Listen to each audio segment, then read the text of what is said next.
Welcome, viewers. Today we are watching two different horror stories, both from Wansee Entertainment. The first, my ex-colleague tried to kill me. The second, called The Woman on the Bus. These both are apparently true.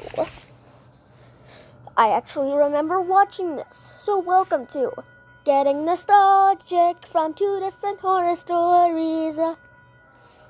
First one. Let's go.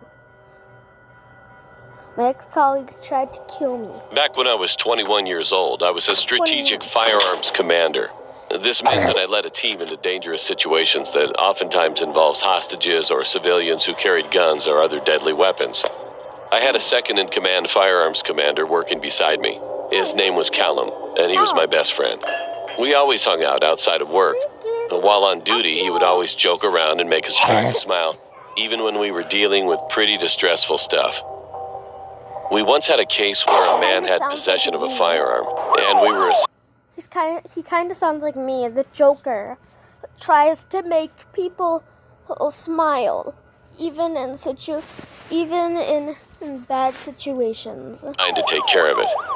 Well, Callum seemed particularly eager and jumped out of the van before it even came to a full stop.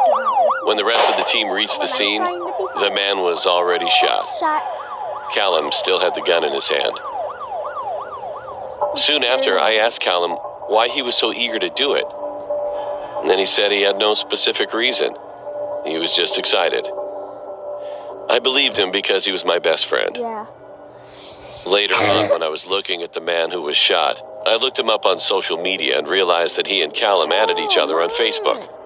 Upon further investigation, I realized that there were thousands of messages sent between the two where Callum revealed sensitive information about several operations. That's illegal. What was that called? Like something the court was. The crime is like mishandling the court of justice, or was it like throwing off the court of justice?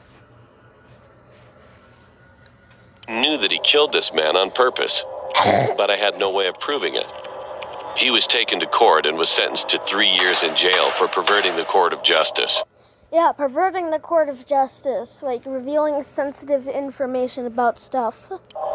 I testified against him and was no longer his friend. When I was 24 years old, I was still on the firearms team. All that happened with Callum was behind me, and I was happy with my life. One night I went home really late after work. As I walked to my apartment, I realized that it was trashed. I called the police and they reported it, but there was not much they could do because I didn't have a CCTV. As I got into bed, I saw that there was a note on my bedside table. All it said was, "Remember me?" Yep, it's Callum. I instantly recognized Callum's handwriting. And now that he was out of prison, I thought that he would move on with his life. I was so wrong. This was his revenge. The next day, I went to the underground parking lot and I saw that my windscreen was smashed. It was clear that he wasn't over me testifying against him. Not over it. Soon after, I also saw him near my apartment. I ran after him, but he ignored me and ran away. I tried calling his old number, but it was no longer in service. Then an envelope was sent through my door, and it contained hundreds of photos of me at work, home, and even out with my girlfriend at clubs and restaurants. These were all taken very recently. The last one, though, was a picture of Callum and I from years ago, and on the other side, written in a big red marker were the words, "You're dead." I reported this as stalking and hoped he would end up back in prison. The police had gone to his listed address, but there was no one there. In fact, all of his bags were packed. I knew he was still in the area somewhere, though. One day I was by myself in an unmarked car, and I saw this Toyota Yaris, and it was driving close behind me. It was my gut instinct to get the plate number checked, and I was going to. But then I got a Priority 1 announcement on the radio saying there was a crazy man on a bus who had a knife and stabbed someone. I turned on my sirens and blue lights and headed to the accident.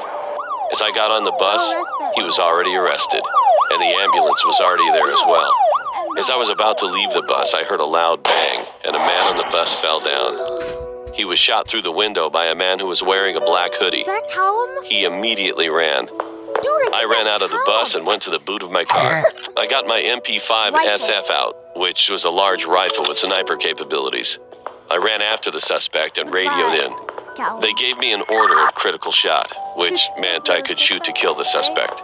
Yeah. He ran through the town center and went to the left. I was worried about public safety as he had a large rifle as well. I realized instead of running after him, I needed to get on a roof and shoot down. Yeah. I went to this building that had views of the right and left. It took me 5 minutes, and I was worried that he would have run away by now. As I got to the roof, I turned my gun to the sniper level. I used the eyepiece to scan, and I saw a man in a black hoodie running. I fired a shot, and he fell to the ground. By the time I got there, more armed policemen came to the area. I was shocked to see Callum. He was the one who followed me in the car behind me, and that shot in the bus was meant for me. But he missed. Callum was dead. The bus shot was meant for him, but he missed. I felt sad, but also relieved that this was all over. The man shot in the bus survived, and I was promoted for my diligent work. I'm still working in the force. That was awesome. Time for the next spooky. Welcome to a world of edge computing on the fastest, most secure platform for next-gen applications and data. The Lumen Edge Computing Platform combines network, edge cloud, security, and collaboration. Lumen, the platform for amazing things. Visit lumen.com. With a spooky lady. Spooky running girl. Kind of like the This happened when I was on my way to my grandmother's house. Jeepney. On that day, I tried to catch the jeepney because the other buses were already full at 12 a.m. I finally found a jeepney, and there were only a few people inside. There was a driver, a money collector who was hanging onto the outside of the vehicle, 2 girls, a few guys, and an old woman. We were on the road when we passed by a mental hospital. Then a lady with a hospital gown on was standing there, pointing her finger out, which meant she wanted a ride. No, that's She an was escaped bald mental and her hospital face patient. was pale white. No, that lady is an escaped mental hospital patient. That lady escaped the mental hospital. She was in The jeepney stopped next to her, and the inside of the car went silent.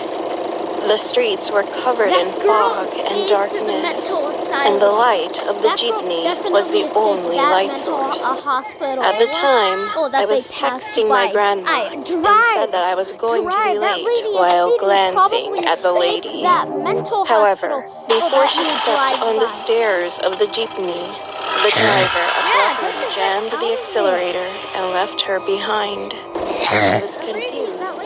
It seemed like everyone was too. When we looked over at the driver, he seemed to be so scared, but we didn't know the reason why. I asked him why he left the lady behind, and he replied with a trembling voice. He said, "She's not just a lady, ma'am." At that point, I asked him why he left the lady behind, and he replied with a trembling voice. He said, "She's not just a lady, ma'am." At that point, the driver looked at the rearview mirror, shut his mouth, and then increased the speed. When I followed his eyes towards the mirror, I saw it. The lady was running towards the jeepney with a weird pose and an abnormal speed. She was so fast that I couldn't see her face clearly, but her dress was visible. It was covered with blood. The collector, who was hanging outside, jumped inside and then yelled to the driver, "Faster! She's getting closer!" People inside of the jeepney were getting scared. I was the closest to the door, and out of nowhere saw the lady jump on the vehicle. She then slowly hung onto the door of the jeepney, and finally she lifted her face. She had bruises all over her face, and she was smiling at us with sharp teeth and big, deep black eyes. My heart almost stopped, and everybody in the jeepney screamed. I quickly hit her with my bag, and she tumbled down from the jeepney. However, the moment she got off, I saw her standing. She looked at me and then laughed like a demon. Not long after, the jeepney finally reached the station. Everyone hurried off the car. I got off and handed my payment to the guy. Then I went to the 7-Eleven nearby and bought some snacks to ease my nerves. I was at the counter thinking about what just happened, and then the cashier suddenly asked me, "Are you okay?" "Yeah, I'm fine. I'll just say that I saw a crazy lady on the road when we were riding on the jeepney," I said, and then I couldn't believe his response. "I know her. She had cancer, and the moment she lost all of her hair, she went crazy, laughing all the time, hurting herself, and even threatening to kill people. That's why her family eventually moved her out to the mental hospital. But after a week, she tried to escape, got hit by a jeepney, and died," he said. I was Got hit by a jeepney and shocked, and goosebumps were all over my body. I asked the cashier if he still remembered the plate number of the jeepney. Well, for my privacy, I'm not going to mention the number, but after he told me, I thanked him, got my change, and looked for the jeepney I was on. The moment I found the jeepney again, I froze. The jeepney that I rode was the same one that hit and killed the lady. Back from the dead. Okay, that was getting nostalgic with 2 horror stories. Remember to like, comment, subscribe, and turn the notification bell for more amazing videos like this. Bye.